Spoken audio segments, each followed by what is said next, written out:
नमस्कार, शाम के 5 बज रहे हैं। आप देख रहे हैं टीवी 9 भारतवर्ष। मैं हूं आपके साथ प्रीति रघुनंदन। मुख्तार अंसारी, उत्तर प्रदेश की सियासत और अपराध में नाम बार बार गूंजता रहा। 2005 से जेल में बंद मुख्तार के नाम से उसके इलाके के लोग थर थर कांपते थे। अब जब मुख्तार की मौत हो गई है तो भी सवाल खड़े हो रहे हैं कि आखिर उसकी मौत का सच क्या है। मुख्तार के बाद उसके गैंग का क्या होगा। संगीनों के साए में जिंदगी जीने वाला मुख्तार अंसारी मौत के बाद भी कई सवाल छोड़ गया है। इस हफ्ते का न्यूज मेकर है मुख्तार अंसारी।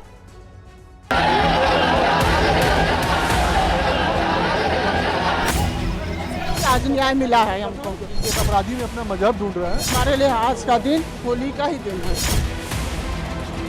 स्वाभाविक मौत नहीं, संयोजित हत्या है। पहले भी जो पुलिस के कस्टडी में हत्या हो गई थी तो बहुत सारे शक और शंका उत्पन्न हो रहे हैं। योगी जी देख रहे हैं पूरे मामले को। देखिए, संदेह के घेरे में तो है ही मौत। जो 144 धारा पूरे उत्तर प्रदेश में लगाया है एक रिएक्शन पैदा करने के लिए कि हिंदू मुसलमान हो। इतना ये कि वो जांच कितनी ईमानदारी से होती है। एक पैटर्न है, मौत और हत्या का फर्क मिट गया।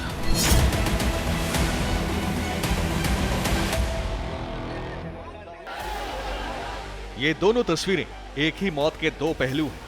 मौत एक माफिया डॉन की। मुख्तार अंसारी की मौत के बाद यूपी की बटी सियासत और बढ़ गई है। मुख्तार अंसारी की मौत हार्ट अटैक से हुई, लेकिन इस मौत का असर यह हुआ कि बांदा, मऊ, गाजीपुर और बनारस जैसे इलाकों में सुरक्षा बढ़ा दी गई। मजिस्ट्रेट ने जांच के आदेश दे दिए, लेकिन सबसे ज्यादा सरगर्मी उत्तर प्रदेश की राजनीति में हुई। वो मुख्तार अंसारी जो 2005 से जेल में बंद था, अपनी मौत के बाद सियासत का सबसे गर्म मुद्दा बन गया।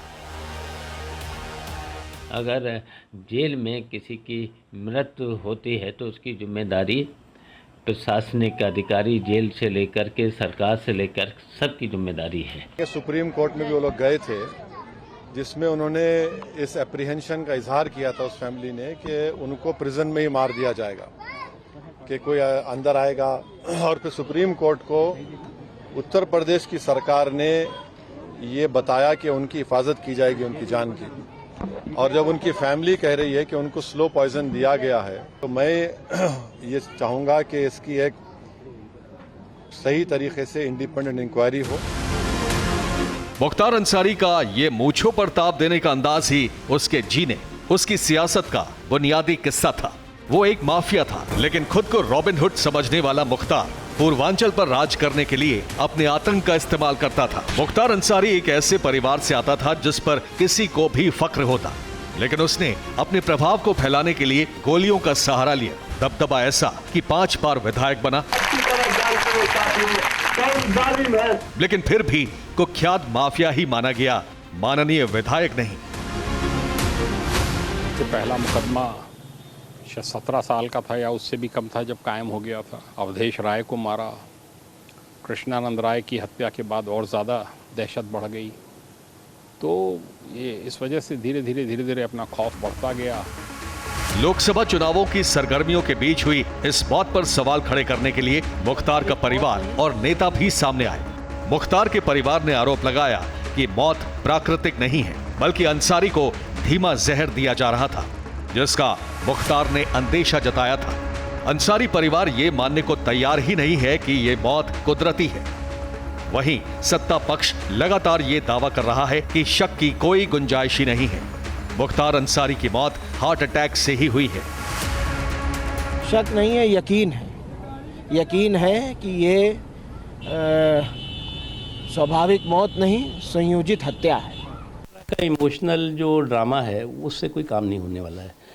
कानून की हिफाजत में जो है, हिरासत में जो है, उसका कानून अपना काम कर रहा है। इसमें जो है वो अभी से आप जो है वो इस तरह के इमोशनल ड्रामे से जो है वो कोई पॉलिटिकल फ़ायदा उठाने की कोशिश करेंगे, उससे फ़ायदा नहीं है। मुख्तार की मौत पर पर्दा तो उठ ही जाएगा, लेकिन उसकी जिंदगी पर किसी तरह का पर्दा नहीं था। भले ही उसके समर्थक कितना ही दावा कर लें, लेकिन उसकी छवि उसके विरोधियों के लिए एक बड़ा राजनीतिक मुद्दा थी।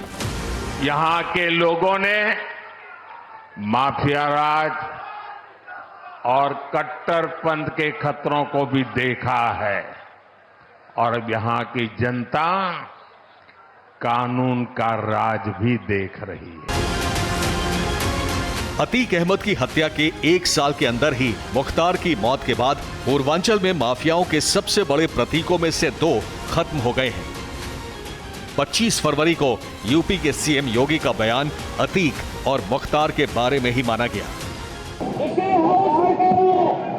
इस माफिया को मिट्टी में मिला देंगे।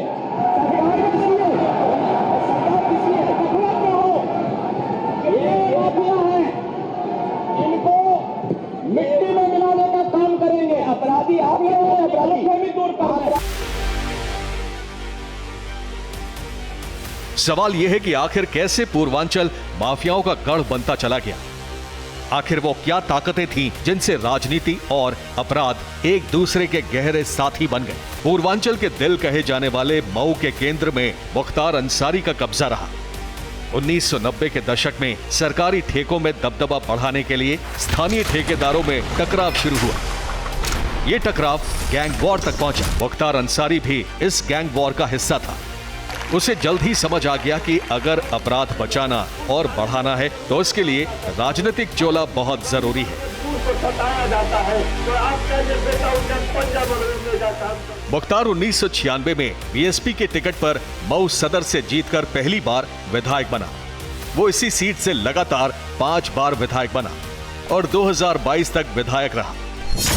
इस दौरान वो 2 बार बीएसपी के टिकट, 2 बार निर्दलीय और 1 बार कौमी एकता दल के बैनर से विधानसभा पहुंचा।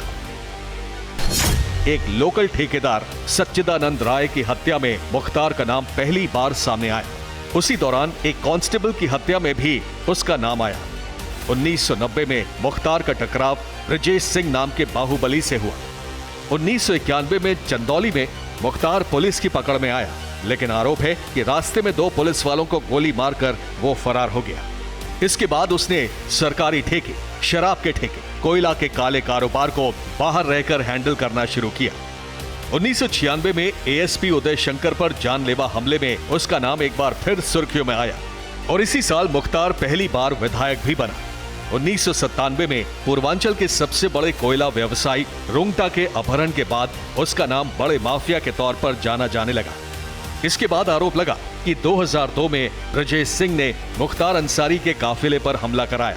इसमें मुख्तार के 3 लोग मारे गए और ब्रजेश सिंह घायल हो गया। इसके बाद मुख्तार अंसारी पूर्वांचल में अकेला गैंग लीडर बनकर उभरा। ये सब स्टेट गवर्नमेंट पर डिपेंड करता है। चीफ मिनिस्टर जो कि होम मिनिस्टर होते हैं, उनका क्या रुख है इस पर डिपेंड करता है।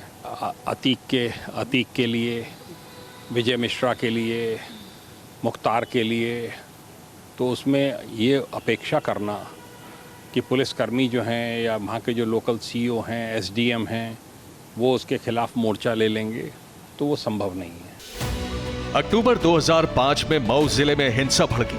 हिंसा में मुख्तार का नाम आया। उसने गाजीपुर पुलिस के सामने सरेंडर कर दिया। 2002 के असेंबली चुनाव में मुख्तार के प्रभाव वाली मोहम्मदाबाद की सीट पर मुख्तार के भाई अफजाल को कृष्णानंद राय ने हरा दिया। नवंबर 2005 में बीजेपी विधायक कृष्णानंद राय की हत्या कर दी गई। हत्यारों ने 400 से 500 राउंड गोलियां चलाई और तब से कभी यूपी तो कभी पंजाब की जेल में मुख्तार बंद रहा।